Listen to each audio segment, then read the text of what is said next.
Bismillah, Assalamualaikum. Selamat datang ke UP Barakah Channel. Kali ini, Ana nak kongsikan rentetan seorang pelajar. Selepas beberapa kali follow up di hospital yang berdekatan untuk sakit kepala, migraine yang sangat kuat, sehingga kan yang terakhirnya, doktor memberitahu dia memberi ubat yang paling kuat. Kebiasaannya dah memberi satu petanda yang baik. Tetapi untuk kali ini doktor kata ada sesuatu yang pelik sebab dia tak ada menunjukkan respon yang akan bertambah baik. Jadi doktor menyarankan mencari perubatan alternatif lain, iaitu perubatan Islam.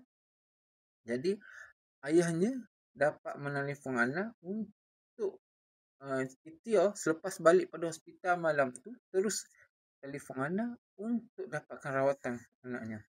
Ana cakap kita perlu sediakan barang-barang, tetapi disebabkan emergency, tak apa, kita buat dulu apa yang sepatutnya yang kita boleh bantu untuk permudahkan urusan semua ni. Alhamdulillah, selepas kita scan, selepas Ana scan, Ana dapat simptom daripadanya. Simptom daripada makhluk tersebut adalah simptom gangguan dan juga keturunan. Yang keturunannya nanti Ana akan ceritakan. Simptom gangguan ni bila Ana rujuk balik, bila Ana soal, bila Ana tanya kenapa, di mana pelajar tersebut akhirnya memberitahu dia pernah terkena histeria, tapi dia pulih macam tu tanpa perubatan.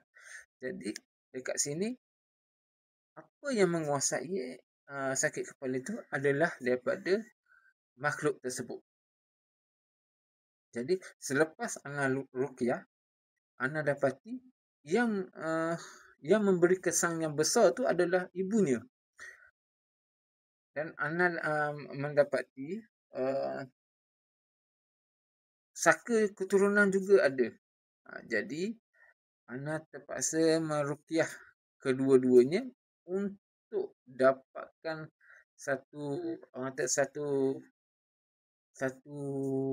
keputusan untuk dapat membuang kedua-dua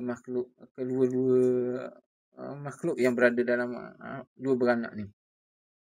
Alhamdulillah, dengan berkat ikhtiar, Ana bukan penyembuhnya, Ana hanyalah asbab untuk membantu serba sedikit kepada keluarganya.